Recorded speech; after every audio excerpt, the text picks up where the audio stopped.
Hello there ladies and gentlemen, I'm TX141, but you may call me Paul. Welcome you all to a brand new Ace in a Day gameplay for the arcade mode of War Thunder. In today's episode we shall be reviewing the North American Aviation B-25J-1 Mitchell, an American medium bomber coming at a tier of 2 and a battle rating of 3.7. To provide you with a brief historical overview of the B-25 in general and this subvariant in particular, we begin by realising that the B-25 was North American Aviation's response to the United States Army Air Corps' Circular Proposal 38385 in March of 1938. Their response was designated NA-40 and it was the proposal for a twin-engined attack bomber. NA-40 was a shoulder wing design, with the plane having tricycle landing gear and able to carry up to 1,200 pounds of bombs. The prototype flew for the first time in January of 1939 using a pair of Pratt & Whitney radial engines. These were soon to be replaced with a pair of Wright Cyclone radial engines, and the prototype was redesignated NA-40-2.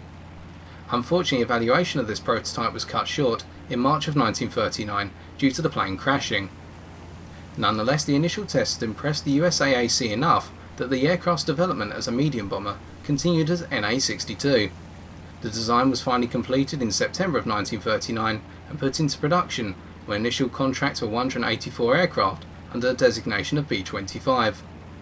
The first production aircraft then, named Mitchell after William Billy Mitchell, the father of the United States Air Force, flew for the first time on the 19th of August 1940. During its lifespan, the Mitchell was to undergo numerous improvements leading to a number of variants, which we shall look into now. The first, the B-25A, included the 25th through to the 65th aircraft, seeing the introduction of self-sealing fuel tanks and crew protection armour plating. It was a B-25A that would score the B-25's first kill in its combat service, which was achieved on Christmas Eve of 1941 when it sunk a Japanese submarine off of the US west coast. The A was followed by the B, which had a power-operated dorsal and ventral turret system, featuring pairs of 12.7mm Browning machine guns in each turret. It was 16 heavily modified B-25Bs that took part in Doolittle's raid on the 18th of April 1942. The B-25C followed, introducing an autopilot, uprated engines and additional underwing and fuselage bomb racks to boost the plane's offensive load to 5,200 pounds. The B-25D was very similar to the B-25C but produced on a different assembly line. Two B-25Cs were modified to test wing de-icing techniques, XB-25E and XB-25F. The B-25G was the anti-shipping variant, armed with a nose-mounted 75mm M4 US Army cannon and two supporting 12.7mm machine guns to help aim the cannon.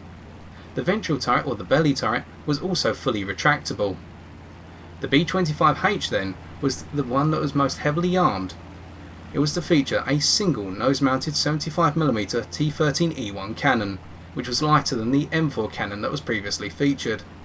In the nose there was also four 12.7mm machine guns and two 12.7mm machine gun pairs mounted in gun blisters on the side of the fuselage below the cockpit. The twin 12.7mm machine gun dorsal turret was also retained, along with two single 12.7mm machine gun waist turrets.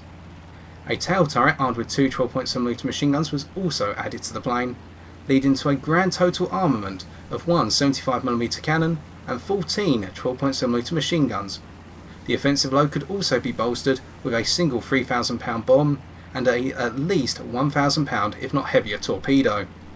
Some H variants even went further with up to 18 12.7mm machine guns due to the usage of an armoured nose. Turning the page and catching our breath then. The B-25J was the final production variant and the most produced, with a total of 4,318 out of all 9,816 B-25 aircraft. The plane was to return to the medium bomber function, powered by two 1,700 horsepower Wright R2692 Cyclone radial engines. The bomber was also to retain the four 12.7mm machine gun fixed firing blister gun solution and the ability to carry either three 1,000 pound bombs or two 1,600 pound bombs in the bomb bay. The transparent bombardier nose of the B-25C was reinstated, and only one of the nose-mounted 12.7mm machine guns from the B-25H was initially installed into the B-25J-1, the subvariant depicted on your screen today. This was increased to two with the B-25J-20. The tail, waist and forward mounted dorsal turrets on the B-25H were all kept, and a new single 12.7mm machine gun turret was also added to the nose. The first B-25J flew for its initial test flight in October of 1943, and the plane was in service with the United States Armoured Air Force by the end of the year. The B-25 in general was to be successful throughout its combat career, as both a strafer and a medium bomber, seeing the last one produced in August of 1945 and finally retiring from service in Indonesian hands as of 1979. With our rather extensive history out of the way for today, let us see how the B-25J-1 handles in War Thunder. For our gameplay today, we are on the assault map Apple Gardens using the following setup. A bomb load of 12 100-pound bombs, and this is for 3 reasons. Firstly, as this is a default loadout, we do not have to pay per reload, which means that we can afford, in terms of our Silver Lions balance, to drop all of our bombs in an instant where we want to maximise our plane's performance in terms of making it empty in the bomb bay. And we are going to do this right here as we empty our bombs to boost our climb performance, and we will do this regularly throughout the game. This brings us on to our second point, that in order to boost our plane's loaded flight characteristics, we are using the second lightest bomb loadout, coming second to the 4 250-pound bomb loadout, providing a bomb mass of 1,000 pounds. And in testing, I have not noticed too much of a difference, or at least in my opinion, between the 1,000 pound bomb loadout and the 1,200 pound bomb loadout, meaning you can carry an extra 200 pounds of mass rather easily in order to bring us on to our third point, which is with 12 100-pound bombs, this plane acts as a rather effective light bomber at being able to knock out the smaller bases over time, dealing a good amount of damage per pass, as well as knocking out the smaller AAA emplacements based around the pillboxes. However, when we are not trying to act as a light bomber, we are going to be approximating this plane to a heavy fighter that prioritises boom and zoom motion and indeed dogfights around the energy perspective. This means to maximise our overall damage output, we want the belts for our 50 caliber machine guns, both in the nose and the turrets, which have the maximum amount of armour-piercing incendiary rounds. To do this then, we are going to use the Omni-purpose belts for our pilot-aimed 12.7mm machine guns, and we will be using the armour-piercing incendiary belts for our turrets, as the armour-piercing component can penetrate fuel tanks and indeed cockpit glass, and the incendiary component can ignite fuel tanks and engine components rather nicely and cause opponents to burn to death. We also have tracers within these belts, especially on the armour-piercing incendiary tracer rounds, which enable us to correct our pass when and where appropriate and when we have the time to do so, especially seeing as we are flying a rather cumbersome plane and we may not be accurate in the first instance, as we see here of our beam pass on an SM-79. Unfortunately, whilst we do hit them with the opening portion of our burst, it is not going to be enough as we fall behind the lead indicator and become rather inaccurate,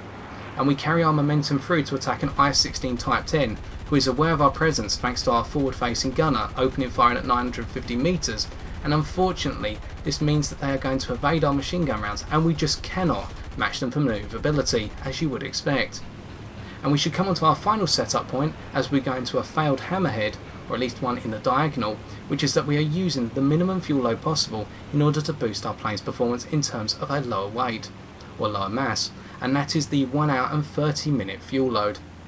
Now we say that this is a failed diagonal hammerhead because as we go to employ the rudder we see it overreacts, and this is something that is common to using the rudder in either a horizontal turn or indeed in a hammerhead that is not directly in the vertical.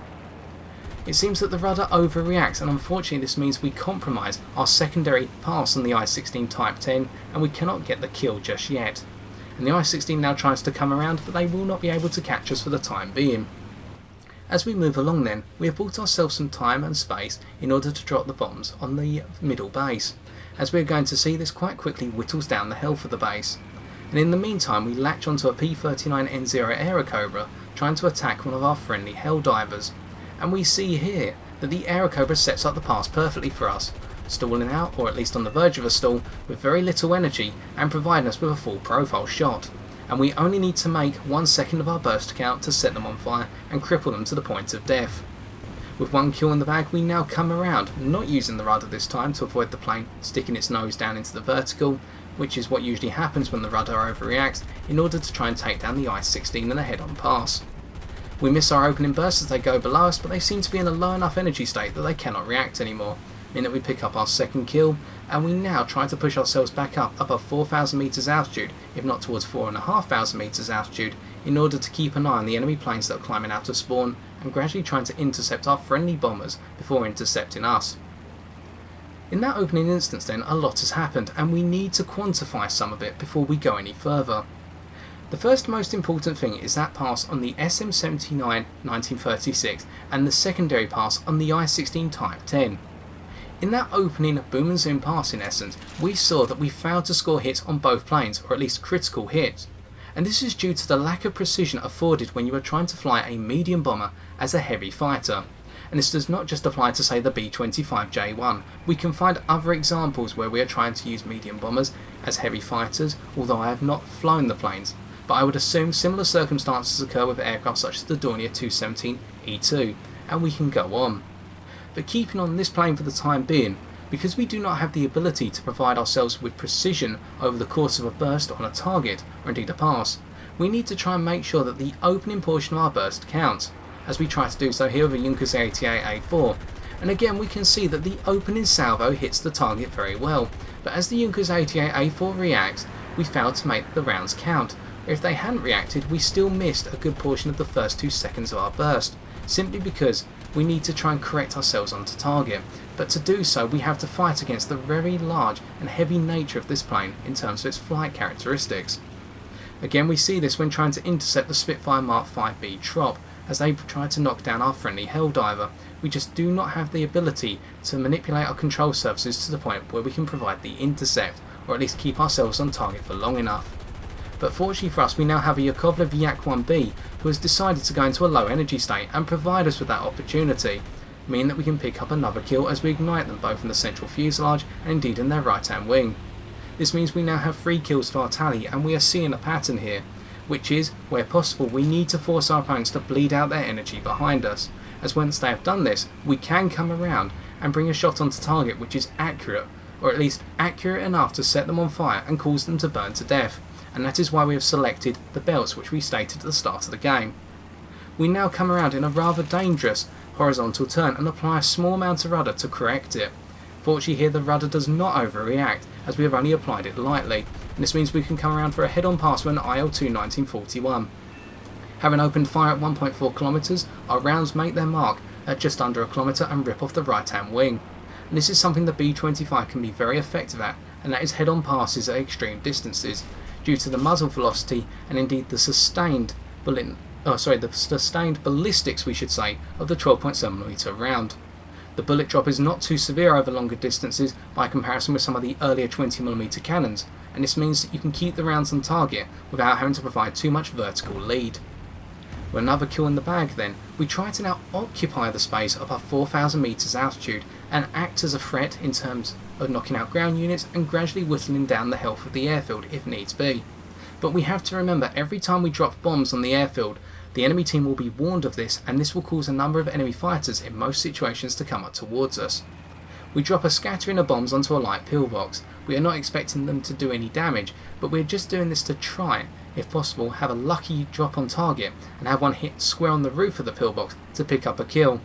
Again, our intentions as a light bomber here are more in the harassing nature rather than an effective one. We just want to provide the threat and try and draw the enemy's attention away from our friendly ground units and indeed our other friendly bombers, and point out that they do have a B-25 loitering around above their airfield, above their spawn, which is gradually dropping bombs onto key components. And it seems here we have once again drawn the attention of a Yakovlev Yak-1, and we are using our stalling characteristics, or our stall fighting characteristics, in order to force the Yak-1 to bleed all its energy out and pick up our ace in a day. We should note that the stall speed of the B-25J-1 lies at 180 km an hour, and whilst this is rather high, it is manageable, with the effect starting to kick in at 210 km an hour, and it is ill-advised to kick into any major manoeuvres at a speed below 300 km an hour, as this plane will bleed its speed very quickly, and by the time you have executed half of the manoeuvre, you may already be on the verge of a stall. Ideally, you want to be flying in a speed region of 375 to 400 km an hour before you execute any manoeuvres, especially if you wish to do a manoeuvre such as an Immelmann, as at this speed you can just about level out in time before the plane begins to stall out. Additionally, the control surfaces seem to react very well in this region, and in terms of the control surface nature, The roll rate is moderate, but it is not great. It is manageable to the extent that you should be able to get at least a 1 to 2 second burst on target with a little bit of personal precision, as outlined earlier. The elevator is strong at moderate speeds, i.e. within the speed range, but as you increase the speed the elevator becomes as sluggish as all the other control surfaces, and the rudder is a debatable one due to its overreactivity in some circumstances, i.e. horizontal turns and hammerheads in the diagonal, and additionally the rudder can be more effective when used in hammerheads, but you have to be careful when you employ it for the reasons just outlined. As you increase the speed of this plane then, and we should really come on to where the control surfaces lock up, a lock-up begins to occur as early as 450 km an hour, and you will notice this in a boom and zoom past dive. At 700 km an hour, the lock-up seems to maximise, with the roll rate and indeed the elevator response being approximately 50% of what you would expect at the ideal performance characteristics, i.e. within that 375 to 400 km an hour region.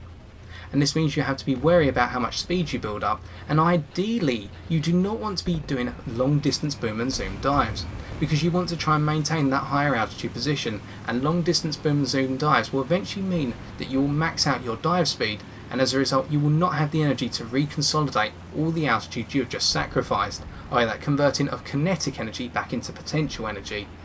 Here we have dropped some bombs on the enemy base, in order to do some damage but also to lure some enemy targets up towards us, and we've already noticed an IL-2 which has decided to climb up towards the edge of the map for a good portion since they have spawned in, and is now trying to come up to engage us. But at the same time we have a Messerschmitt 109 F2 underneath us which is climbing up, and another Yakovlev fighter climb off to the other side of the map, or so we expect. So here we need to outwit our opponents in terms of which planes we take on first, and we are going to take on the Messerschmitt 109 F2, as they are the most manoeuvrable fighter and the one with the greatest climb rate. If we can knock out the climber first, which should always be your priority when you have multiple foes coming up towards you, then you can usually outwit the rest of them, by forcing them to stall out and then coming down hard on them. We see here that the Yak 1 instead has actually been able to gain a good portion of altitude because they have climbed up towards us from a distance from when they decided to climb out to the side, and the IL-2 pilot seems not to be managing their energy as well. So we're going to swing around here in a Seminole Split S in order to attack the Yak 1, as they seem to be unable to react here, and we score just a good amount of hits our initial burst, and we lose our precision in probably the second of the burst, and this means we can pick up another kill. We now see that the Messerschmitt 109 F2 is trying to come after us, and we want to force her head on here in order to make sure that they do not have the ability to latch onto our tail in future passes. It is risky because if this was a Messerschmitt 109 F4 we would have to deal with a 20mm cannon, or at least one of those and two 15s, but we guess right here there is an F2, and it means we can pick up another kill in a head-on pass, using our frontal armour in order to absorb any rounds that head towards the cockpit, or indeed head towards the central fuselage. With 7 kills now in the bag, we decide to carry through on the IL-2, and we can see here that the IL-2 pilot is being a little bit more careful, and is going to most likely try to get onto our tail because they have the superior turn circle and indeed manoeuvrability in most regards, if not all. So here we decide to act as a plane, using its ability to stall out at high speed in order to try and force the IL-2 to stall out behind us. And this is a very dangerous tactic, but one that can be effective if you anticipate your opponent's energy state well. And here we do it just right, with the IL-2 stalling out underneath us, and this means we can swing around. Unfortunately, however, we can see here the lack of precision coming back to haunt us. The IL-2 is already picking up its manoeuvrability as it goes into a rather shallow dive and increases its dive angle. We score a critical hit on their elevator, but as we're going to see, this critical hit will not be enough, and we have also picked up a Messerschmitt 109 B-1 to come onto our tail. So here we go vertical once again and go into a half loop. We're going to try and use the tactics we would normally use in a plane such as an A6M Raisin in order to force the IL-2 to stall out as we go into a Seminole spiral climb, and it is just about working, despite the fact we have taken some scratches to our central fuselage and our right hand wing, in particular the location where the fuel tank is stored between the engine and the main fuselage, which is a key weak spot on the wings. The IL-2 stalls out once again, the Messerschmitt 109 B1 has stalled out behind us, and as our rearward facing turrets engage the Messerschmitt 109, we try to knock out the IL-2 1942 once and for all. But as we achieve a couple more hits, we score a secondary critical on their elevator, and it seems unfortunately no matter how much damage we do to their elevator, it is not going to be enough. and now we decide to use our momentum carried forward from that pass as we think the IL-2 is going into the ground in order to get away from the Messerschmitt 19B1 for the time being. We take over the turret controls as we want to get every kill using our own skill rather than letting the AI do it. This is not ignorance or indeed arrogance on my part, but I wanted to make sure every kill in this game where possible was due to us and not the AI doing it for us, as we do have maximum upgrade. Our gunners are upgraded to the maximum in terms of fire accuracy, precision and vitality. And we do not want the gunners to do this right at the end of the game for us, but we want to achieve this ourselves. Of course, in doing this we're going to take some hits on the 7.92mm machine guns from the Messerschmitt 19. As we finally pick up the kill on their pilot, we're going to see that they cut off our tail, and unfortunately this means we are not going to be combat effective anymore as we pick up our 8th and final kill for this game. We begin to just list away from the battlefield as we have no tail control to boot, and we will be manipulating our landing flaps for the rest of this game to ensure we do not go into the ground but keep an approximate flat path of flight. At the same time, it would seem that the IL-2 has finally lost its elevator control as well, as they cannot keep on a straight line towards us anymore, but turn around and try to head back to their airfield most likely to repair, or through fear of being intercepted by a friendly fighter as they try to make their way towards us. But now the game has finally ended, let us take a look at the post-game stats.